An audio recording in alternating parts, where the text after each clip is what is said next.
आज हम मौजूद हैं जौनपुर ज़िले के एक ऐसी जगह जहां पर एक ऐतिहासिक काम किया जा रहा है। और ऐतिहासिक काम क्या है, मैं कहूँगा कि बहुत ही बड़ा ऐतिहासिक काम किया जा रहा है। जिस प्रकार से एक सोशल मीडिया पर, यूट्यूब पर वीडियो लगातार वायरल हो रहा है।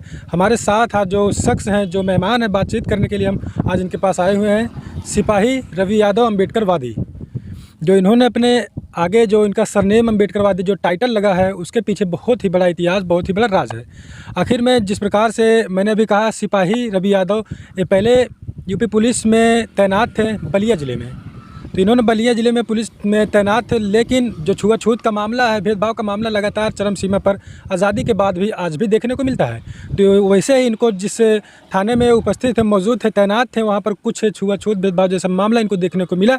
उसके खिलाफ़ इन्होंने जो मौलिक अधिकार है उसको लेने के लिए उत्तर प्रदेश सरकार को उन्होंने एक चिट्ठी लिखा, एक पत्र लिखा। और उस पत्र लिखने के बाद इनको जो है अनुशासनहीनता के कारण बर्खास्त कर दिया गया, इनको जो है हटा दिया गया इनके पद से। तो इनसे हम बातचीत करेंगे आखिर क्या कुछ मामला था। तो सर, स्वागत है आपका। सबसे पहले क्या कुछ सर मामला था जिस प्रकार से आपको एक कांस्टेबल पद से जो है हटा दिया गया? क्या कुछ जिस प्रकार से बताया जा रहा है कि अनुशासनहीनता का कारण था जो आपको हटाया गया, क्या ये वाकई में सच है या फिर क्या कुछ इसके पीछे कहानी है? धन्यवाद साथी आपका इस यूट्यूब चैनल पर।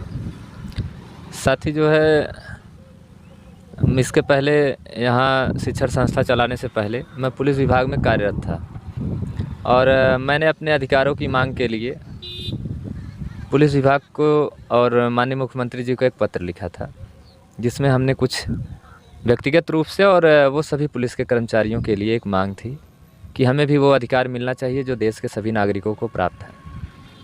और मेरे इस पत्र पर न कोई जांच हुई, न कोई विचार किया गया, क्या सही है क्या गलत है, इस पर भी कोई एक्शन नहीं लिया गया। मुझे सीधे बर्खास्त करके घर भेज दिया गया। घर आने के बाद मैंने सोचा कि अब नौकरी भी नहीं रही और आर्थिक स्थिति भी उतनी अच्छी नहीं थी, तो काफ़ी दिक्कतों का सामना भी करना पड़ा। लेकिन थोड़ा बहुत खेत था, इसी में हमने खेती का काम शुरू किया। तो आज हम जिस जगह बैठे हैं ये हमारा खेत है। और फिर मैं अपने गांव में बच्चों को हमेशा घूमते हुए देखा हमने। मुझे लगा कि अगर बच्चे हमेशा घूमते हैं तो ये पढ़ाई कब करते हैं। फिर मैंने बच्चों से कुछ बातचीत की तो पता चला कि बच्चे पढ़ने में बहुत कमज़ोर हैं। जब मैंने स्कूल के बारे में पूछा तो वो लोग कंपोजिट विद्यालय कोहिया में पढ़ने वाले बच्चे थे। फिर वहीं से मुझे लगा कि आज़ादी का हम लोग 75वां साल भी मना रहे हैं। एक तरफ हम कहते हैं कि अंग्रेज़ों ने हमें ग़ुलाम बनाया, मुग़लों ने हमें ग़ुलाम बनाया और तमाम तरीके से हमारा समाज हज़ारों साल ग़ुलामी की बेड़ियों में जकड़ा रहा और उसके हक अधिकार छीनते रहे, लूटते रहे और उसका शोषण भी होता रहा। हमारे लोगों की हत्याएं भी होती रही, मारा पीटा गया, ज़मीन से, घर परिवार से, हर जगह से हमारे लोगों को मारकर भगाया गया और इस देश में लोगों ने राज किया हमारे लोगों को उत्पीड़न करके।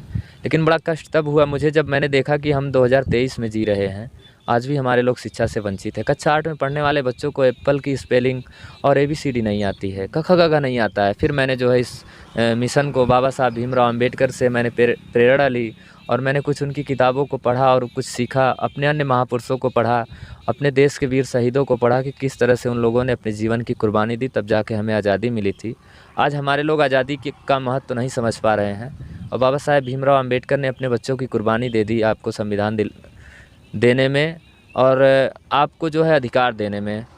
तो आज हम लोग संविधान का और हमें मिले जो अधिकार हैं उनका महत्व हम नहीं समझ पा रहे हैं, इसीलिए हम अपने बच्चों को शिक्षा नहीं दे पा रहे हैं। नहीं तो एक समय ऐसा भी था जब हमारे लोग पढ़ना चाहते थे तब, लेकिन हमारे लोगों के पास पढ़ने का अधिकार नहीं था। और उदाहरण के रूप में बाबा साहब भीमराव अम्बेडकर को देख लिया जाए तो बाबा साहब भीमराव अम्बेडकर को स्कूल में बैठकर पढ़ने नहीं दिया जाता था। अगर बाबा साहब भीमराव अम्बेडकर को स्कूल में पढ़ने नहीं दिया जा रहा था, जब उन्हें स्कूल से भगाया जा रहा था, बाबा साहब स्कूल से भाग गए होते, पढ़ाई नहीं किए होते, तो जैसे समाज के अन्य लोग हैं उसी तरह से वो भी होते। आज हमारे पास इतना अच्छा संविधान नहीं हो सकता, मैं इतना दावे से कह रहा हूँ, क्योंकि तब लिखने वाले लोग उसमें हमारे अधिकारों का हनन कर देते, ज़रूर हमारे अधिकारों को काट देते। लेकिन बाबा साहब ने किसी के साथ भेदभाव नहीं किया, सबको संविधान दिया। फिर भी आज हमारे समाज के लोग अपने बच्चों को शिक्षा देने में पीछे हैं। और मैं बता दूं कि जो इन्होंने अभी संस्थान की बात की, यहाँ पर जो ये देख रहे हैं जो छप्पड़ है, इसी छप्पड़ में जब इनको बर्खास्त किया गया, इन्होंने खेती किया कुछ साल तक। खेती करने के बाद एजुकेशन पर इन्होंने फोकस किया, क्योंकि कहा जाता है बाबा साहब अम्बेडकर ने कहा शिक्षा व शेरनी का दूध है, जो जितना पिएगा उतना ही गुर्राएगा। तो हकीकत में तो ये जो छप्पड़ देख रहे हैं यहाँ पर ब्लैक बोर्ड भी लिखा है, तो यहाँ बाबा साहब अम्बेडकर के संविधान के बारे में बच्चों को जो है एजुकेट किया जा रहा है, पढ़ाया जा रहा है। और 110 बच्चे यहाँ पर डे पढ़ाई कर रहे हैं, जिसमें से 30 से 40 बच्चे सीबीएसई बोर्ड से हैं और बाकी सब बच्चे यूपी बोर्ड से हैं। तो सोच सकते हैं छप्पड़ छोटा सा छप्पड़ है, इसी छप्पड़ में लगातार बच्चे सीबीएसई बोर्ड तथा यूपी बोर्ड की पढ़ाई कर रहे हैं और ये बहुत ही बड़ा काम एक जो है कर रहे हैं। तो सर, जिस प्रकार से आप यहाँ पर देखा जा रहा है यादव समाज से हैं और आज बाबा साहब की मिशन को जिस प्रकार से देखा जा रहा है आप लेकर चल रहे हैं लगातार। आपका मैंने वीडियो देखा कि साइकिल के माध्यम से आप गाँव-गाँव जाके लोगों को जागरूक कर रहे हैं। तो क्या लगता है यादव समाज आपका कितना सपोर्ट कर रहा है या फिर कितना विरोध कर रहा है? जैसे अब यादव समाज की बात करें तो वो थोड़ा मजबूत समाज है इस समय, स्थिति के हिसाब से आप भी जानते होंगे। इसलिए वो मिशन को, बाबा साहब भीमराव अंबेडकर को, महापुरुषों को, देश के वीर शहीदों को, संविधान को, शिक्षा के अधिकार को, मौलिक अधिकार को, अभी उसको समझने में टाइम लगेगा, क्योंकि वो इन सब चीज़ों पे महत्व नहीं दे रहा है। मैं गांव की बात कर रहा हूँ। बहुत से यादव साथी हैं जो बहुत ज़्यादा सपोर्ट कर रहे हैं और वो भी अम्बेडकरवादी विचारधारा पे निकल चुके हैं, क्योंकि कुछ समय पहले लोगों को ज्ञात नहीं था, लेकिन अब लोगों ने बाबा साहब को जब से पढ़ना शुरू किया है, जब से लोगों ने संविधान को पढ़ना शुरू किया है, संविधान के महत्व को समझना शुरू किया है, चाहे वो यादव हों या चाहे जिस जाति के हों, वो लोग अम्बेडकरवादी विचारधारा को अपना रहे हैं और देश में सच क्या है, झूठ क्या है, अपने असली इतिहास को भी पढ़ रहे हैं, तो सपोर्ट कर रहे हैं जी। और आपको जब वहाँ से बर्खास्त किया गया, क्या कुछ उसके बाद कुछ रिस्पांस गवर्नमेंट के द्वारा नहीं मिला डायरेक्ट जो है जिस प्रकार से, या फिर कोई पेंशन वगैरह मिलता है कि नहीं? नहीं, जब डिसमिस किया जाता है किसी को तो कोई पेंशन और कोई सैलरी नहीं मिलती है और मुझे भी कुछ नहीं मिलता और हम किसी तरह से जो है अपनी इस शिक्षण संस्था को चला रहे हैं। कुछ परिवार के लोग सहयोग भी करते हैं, उसी से हम चला पा रहे हैं। तो आगे का सर आपका क्या कुछ प्लान है? यहाँ पर रूम बनवाया जाएगा बच्चों को पढ़ाने के लिए या फिर छप्पर से ही पढ़ाई बच्चों की जाएगी? नहीं, प्रयास तो रहेगा कि क्योंकि कभी कभी बारिश जब होने लगती थी, अभी तो बारिश का मौसम बीत गया, जब बारिश होने लगती थी, कभी कभी बारिश होती थी तो पूरा पानी इस पार से उस पार तक चला जाता था, हमारे बच्चे भीग जाते थे, तो मुझे देख के बड़ा कष्ट होता था। लेकिन मेरे पास उतना बजट नहीं था कि मैं बना लूँ, लेकिन जल्द ही हम प्रयास करेंगे कि अगली बारिश आने से पहले बच्चों के लिए कम से कम तो एक रूम मैं बना लूँगा करकट रख के ही, कि बच्चों की किताबें और फिर वो भीगे ना बारिश में जी। और सर, जब आप लगातार जो संघर्ष कर रहे हैं जिस प्रकार से, कितने महीनों से यहाँ पर बच्चों को पढ़ाई जो है आप यहाँ पर करवा रहे हैं? हमारा ये शिक्षण संस्था 6 महीने से चल रहा है जी। 6 महीने से यहाँ पर कोचिंग सेंटर चल रहा है जी, जिसमें से 110 बच्चे जो है यहाँ पर पढ़ाई कर रहे हैं जी 110 बच्चे पढ़ते हैं। तो टीचर यहाँ पर कितने इस समय मौजूद हैं? हमारे यहाँ 4 टीचर हैं और मैं छोटे बच्चों को लिखने पढ़ने सिखाता हूँ। जो बच्चे एकदम छोटे हैं, हमारे यहाँ ऐसे भी बच्चे हैं जो स्कूल नहीं जाते, लेकिन हम यहाँ बुला लेते हैं, हम उनको सिखाते हैं हाथ पकड़ के लिखना, पढ़ना, बोलना, और कुछ उनको शैली भी सिखाते हैं, कैसे बड़ों से बात करना है, सारी चीज़ें। उसके बाद हम एक्स्ट्रा क्लास लेते हैं बच्चों की, उन्हें संविधान पढ़ाते हैं, मौलिक अधिकार बताते हैं और बच्चों को महापुरुषों के बारे में बताते हैं और जो हमारा असल इतिहास रहा है, सिंधु घाटी सभ्यता रही है और अन्य भी जो चीज़ें रही हैं हमारी, जो जैसे आप भी जानते होंगे, आपके जो दर्शक साथी सुन रहे हैं वो भी जानते होंगे कि पहले ये भारत देश हमारा विश्व गुरु हुआ करता था, लेकिन उस समय पूरा इंडिया बौद्धिस्ट था, बौद्ध का देश था ये, और उस समय जो है हम पूरी दुनिया में विश्व गुरु हुआ करते थे और पूरी दुनिया में भारत सबसे महान देश था और आज भी भारत महान है। लेकिन उस समय हमारे पास विक्रमशिला, तक्षशिला और नालंदा जैसे विश्वविद्यालय हुआ करते थे। इंडिया में, भारत में पढ़ने के लिए लोग विदेश से आते थे, लेकिन आज एक ऐसी व्यवस्था हो गई है, आज हमारे बच्चे यहाँ पे नहीं हैं।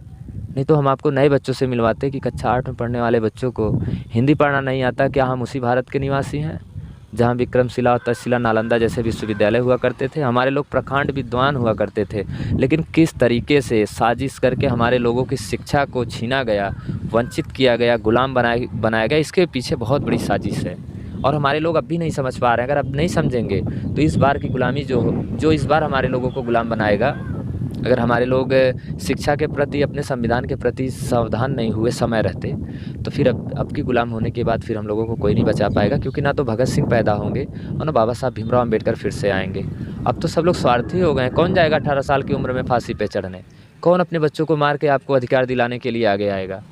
तो इसीलिए हम आपके इस जो है वीडियो के माध्यम से अपने लोगों से अपील करना चाहते हैं कि आप अपने समाज के बच्चों को, जो गरीब हैं, वंचित हैं, जो सीढ़ी के आखिरी पायदान में खड़ा है, जो लाइन के एकदम अंत में खड़ा है, जिसकी गिनती नथिंग है, जिसको कोई सुनने वाला नहीं है, कोई पूछने वाला नहीं है, जो समाज में सबसे गरीब, सबसे लाचार और बेबस है, जिसके पास धन नहीं है अपने बच्चों को पढ़ाने के लिए और महंगी होती शिक्षा व्यवस्था के देश में आप उन समाज के बच्चों को पढ़ाने के लिए आगे आएँ। इससे बड़ा और कोई काम सर मैं नहीं मानता हूँ।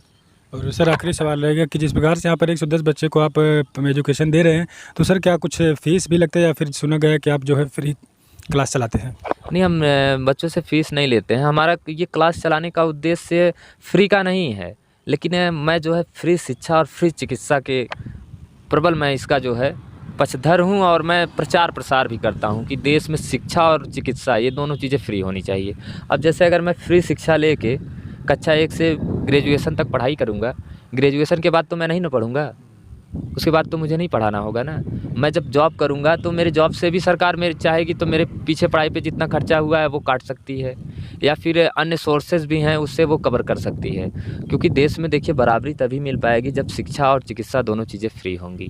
आज बहुत से प्राइवेट हॉस्पिटल्स खुले हुए हैं जहाँ पे हमारे लोगों को मार दिया जा रहा है, उनका पैसा लूट लिया जा रहा है, उनकी ज़मीनें बेचवा दी जा रही हैं, लेकिन फिर भी वो नहीं बच रहे हैं। तो मेडिकल की ऐसी व्यवस्था हो गई है देश में प्राइवेट, अगर सरकारी हॉस्पिटल में अच्छे इलाज की व्यवस्था होती तो आज इतने प्राइवेट हॉस्पिटल नहीं खुलते, और सरकारी विद्यालय में अगर अच्छी पढ़ाई की व्यवस्था होती तो आज तमाम जो है बाज़ार नहीं लगे होते प्राइवेट स्कूलों के। तो भी देखा आपने जो पूरी सच्चाई थी, पूरी कहानी थी, कांस्टेबल साहब ने खुद अपने जुबान से उन्होंने बयान किया है, और जिस प्रकार से उनका फोकस एजुकेशन पर रहा और जिस प्रकार से उन्होंने इतिहास को आप लोगों को बताया, शायद ही कोई टीचर, कोई मास्टर आज या सरकारी स्कूल की बात करूँ, मैं फिर प्राइवेट स्कूल की बात करूँ या फिर कॉलेज यूनिवर्सिटी की बात करूँ, नहीं बताएंगे। तो देख सकते हैं जो ब्लैक बोर्ड है, यहाँ पर ब्लैक बोर्ड पे जिस प्रकार से भी उन्होंने कहा मैं एक्स्ट्रा क्लास बच्चों का लेता हूँ। देखिए कॉन्स्टिट्यूशन संविधान सभा की दूसरी बैठक 11 दिसंबर 1946 में ईस्वी में हुई थी। इस प्रकार से यहाँ पर संविधान के बारे में भी बच्चों को पढ़ाया जा रहा है। बहुत बड़ा काम है, क्योंकि आज न सरकारी स्कूल में, न प्राइवेट स्कूल में, न यूनिवर्सिटी, न कॉलेज, कहीं पर भी संविधान नहीं पढ़ाया जाता। तो अभी मैं आपको दिखाता हूँ यहाँ पर जिस प्रकार से बाबा साहब अम्बेडकर के झंडे लगाए गए खेतों में। तो देख सकते हैं एक खेत है, खेत में जो बच्चों को पढ़ाया जा रहा है। मैं आपको दिखा दूँ बाबा साहब अम्बेडकर का जो झंडा है, झंडा यहाँ पर इसलिए लगाया जा रहा है क्योंकि पता चले लोगों को यहाँ पर बाबा साहब के विचारों से किसी प्रकार की संस्था चलती है, स्कूल चलता है छोटा सा। और यहाँ पर भी देख सकते हैं छोटा झंडा, बड़ा झंडा, साथ में यहाँ पर बाबा साहब का कई झंडे हैं और साथ में एक पेंसिल का भी जो धम्म ध्वज जिसको कहा जाता है, वहाँ पर तिरंगा भी है, भारत की जो शान है, लगाया गया है। तो ये वही जगह है, वही क्षेत्र है, कोयरीडीहा जौनपुर में पड़ता है जी। कोयरीडीहा मार्केट से मात्र 200 मीटर की दूरी पर ये क्षेत्र पड़ता है। यहाँ पर देख सकते हैं इनका खेत है, और खेत में भी बीचों बीच एक बाबा साहब का झंडा वहाँ दूर देख सकते हैं लगा है। तो इस प्रकार से आज जिस प्रकार से देखा जा रहा है छुआछूत का मामला, इन्होंने एक पत्र लिखा, पत्र लिखने के कारण इनको जो है इनके पद से बर्खास्त कर दिया गया, डिसमिस कर दिया गया। तो चलिए, अभी हम बच्चे तो नहीं हैं फ़िलहाल, दूसरे दिन हम आएंगे यहाँ पर, बच्चों को देखते हैं, बच्चों से मुलाकात करेंगे किस प्रकार से बच्चे यहाँ पर एजुकेशन ले रहे हो, क्या कुछ उनके अंदर प्रभाव पड़ रहा है। तो मिलते हैं अगले खबरों में।